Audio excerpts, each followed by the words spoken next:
இன்றைய தேவ வசனம் டுடே பைபிள் வேர்ஸ். தேதி 10 மார்ச் 2025. நீ கர்த்தரை மறவாதபடிக்கு எச்சரிக்கையாயிரு.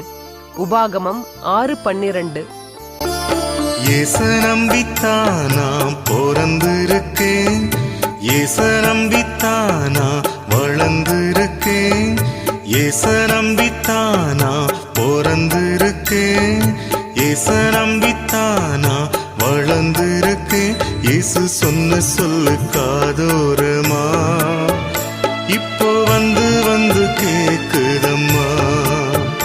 இயேசு சொன்ன சொல்லு காதோரமா இப்போ வந்து வந்து கேக்குதம்மா. ஏச நம்பித்தானா பிறந்திருக்கேன், ஏச நம்பி